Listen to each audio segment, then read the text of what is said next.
Depuis le début du mois de mai, Mars est entré dans le signe du Gémeaux. Et on le sait que Mars en Gémeaux n'est pas ami. Pourquoi? Parce que Mars, qui est une planète de feu, est dans un signe d'air, est dans un signe de communication.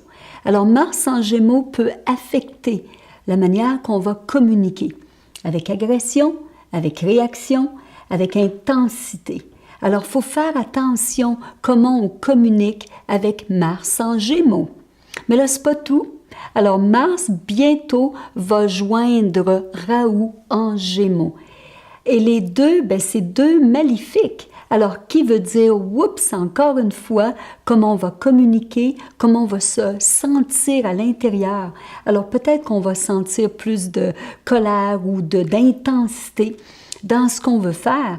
Et Raoult, qui est toujours un peu stratégique dans ce qu'il veut faire, alors est-ce qu'il va être stratégique dans la manière de communiquer, dans ce qu'on veut désirer? Alors est-ce qu'on devient impatient?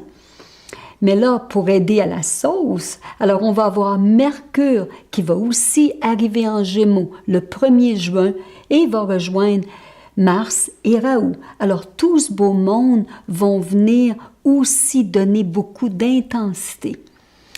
Mais là, en plus, alors le 13 juin, on va avoir toutes ces planètes qui vont maintenant opposer Saturne et Kétu. Eux sont en Sagittaire. Alors tout ce beau monde ensemble, et ils sont tous maléfiques, sauf Mercure. Alors qu'est-ce que ça veut dire? Ça veut dire qu'il y a beaucoup d'imprévisions, il y a beaucoup d'instabilité. Alors même soit au niveau politique, au niveau climatique, au niveau de comment on se sent, au niveau de notre vie personnelle. Alors il faut faire attention pour ne pas prendre des décisions trop impulsives comme quitter notre travail, quitter une relation ou prendre des décisions que plus tard on peut regretter parce qu'on est pris par ce qui nous arrive. On est comme un peu dans une tornade. Alors, comment on va faire pour essayer de rester calme et surtout rester objectif avec toutes ces combinaisons qui viennent nous agiter? C'est sûr qu'il faut regarder notre ascendant, il faut regarder d'autres aspects dans notre carte astrologique qui vont venir aider. Mais au niveau général, ces planètes vont tous venir jouer sur notre stabilité et notre sens de paix et de calme. Alors pour sûr, on vous suggère de faire de la méditation, c'est très important. On suggère aussi, si vous voulez, faire le mantra de Shiva ou de Ganesh qui nous aide à passer des moments un petit peu plus intenses ou difficiles, et d'essayer de rester objectif et calme. Et la méditation, mon Dieu, c'est ce qui nous aide à rester centré dans notre colonne vertébrale. Alors un peu comme juste voir la tempête passer autour de nous. Mais parce qu'on travaille aussi avec la chirologie que j'adore, alors les planètes qu'on a dans le ciel se retrouvent dans notre main. Alors Mars, Mercure, Raoult, tout ce beau monde, Saturne, Kétu, ils sont tous là. Alors, quelle est la ligne qu'on devrait focusser, qu'on devrait travailler pendant ces transits? Alors, la ligne à développer, c'est la ligne de communication, la ligne de Mercure. Alors, quand cette ligne, elle est belle, elle est capable de passer au travers de l'environnement, au travers de la colère, de l'injustice, de continuer à vaguer vers ses buts.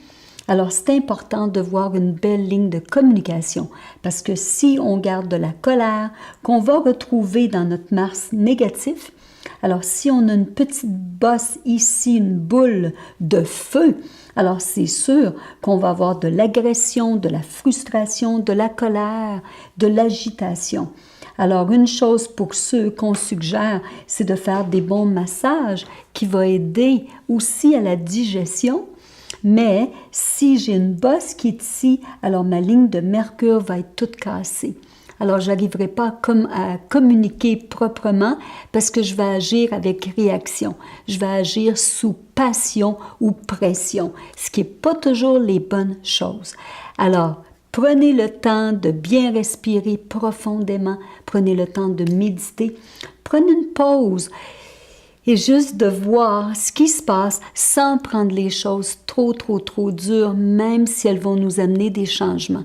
Alors, ce que j'aime, c'est que notre attitude, on la voit aussi dans notre main. Gardez la bonne attitude. Gardez une attitude de vous entraider, d'être bon et de rester serein. Très important. Bye. Bonne semaine.